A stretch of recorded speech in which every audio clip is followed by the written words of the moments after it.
So I just finished watching Hard Candy, and yeah, guess what movie didn't take home Best Family Film?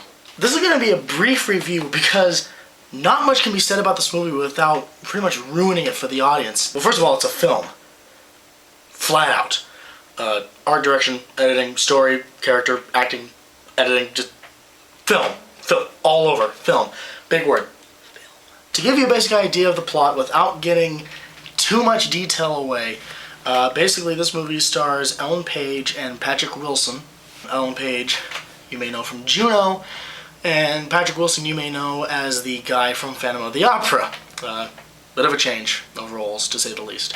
Essentially, Ellen Page is a 13-year-old girl who has been talking with Patrick Wilson's character online. Patrick Wilson is a photographer, and she finds out basically that he is interested in teenage photography. Yeah, by the way, this isn't a kids movie, so, I mean, come on.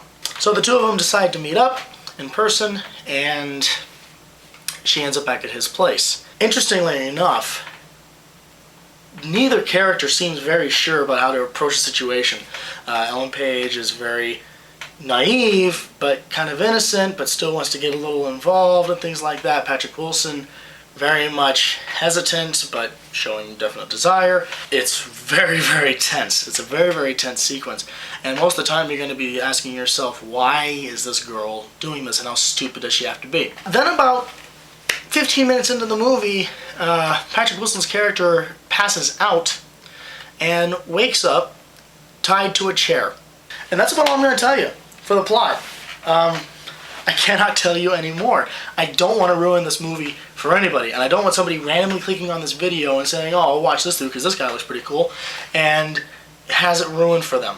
That would break my heart. I will say, however, that the art direction in this movie is absolutely fantastic. Never since Hero have I seen such incredible uses of color. But unlike Hero, which was very blatant in its use of color, this is much more subtle.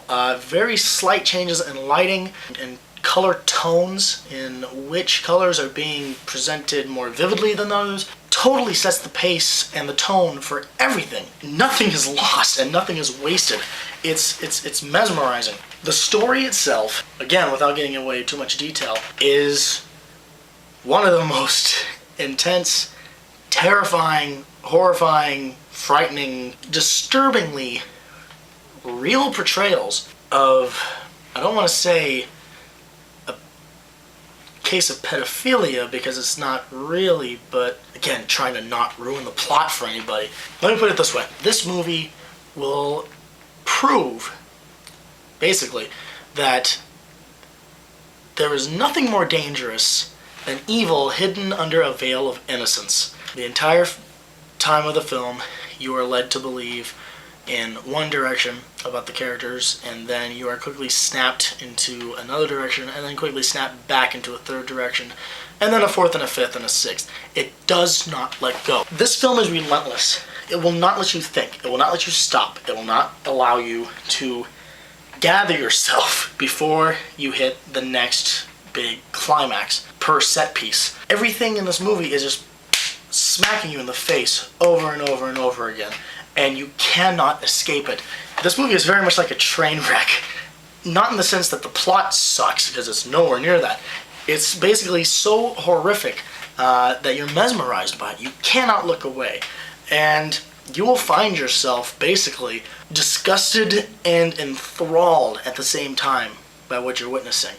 You'll pretty much spend the entire movie with your hand holding your head as you just shake it slowly in disbelief. I know, because that's how I spent the entire time that I watched the movie. See, just like that. So, if I could give my recommendation for this, first of all, this is a fantastic film.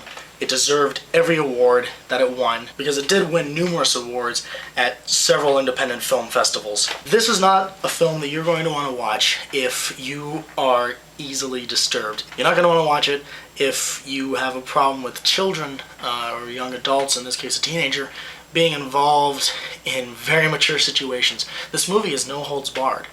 There is nothing held back in this movie. You can't sugarcoat it anyway, and they refuse to.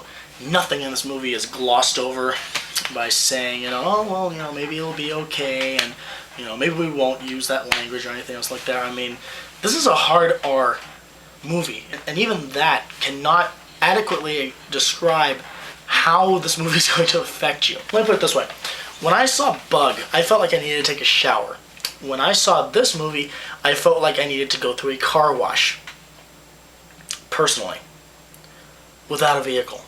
I hope I get to take home the award for lamest analogy ever. If you have the stomach for it, if you are okay with realizing it's just a movie, you're not going to be thinking it's just a movie when you're done with it. Trust me. Your perceptions of right and wrong are going to be twisted into an unrecognizable knot of emotion. Maybe that will make up for the previous analogy I made. If you can handle it, go for it. This film, I don't want to say needs to be seen, but it does need to be experienced. If you're going to see this film, do not ask somebody to tell you how it ends, or what is going on, or what the characters are like. It can't be explained. You have to see it. There's no way around it. If you get through it, congrats, because you survived through one of the hardest movies to watch and one of the hardest emotional concepts to comprehend that I've ever seen portrayed in a film. So, congratulations, and I hope you enjoy it.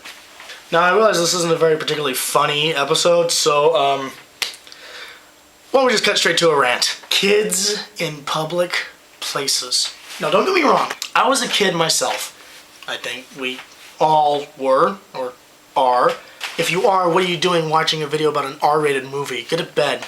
Your parents know what you're doing. But the problem that I see is children running rampant pretty much everywhere I go. And I can't help but wonder why parents feel the need to not address their child's behavior. Oh, well, he wants to express himself creatively.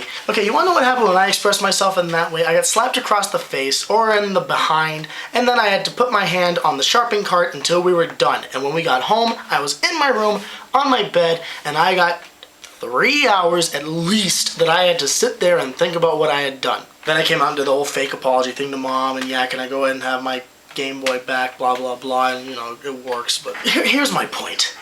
Parents, take control of your children. Please. You're not going to traumatize your children, okay? If you yell at them in public, or you give them a swat on the behind in public. I got spanked as a kid, and I got hit and everything else like that. I got yelled at in public, God forbid, and I turned out fine.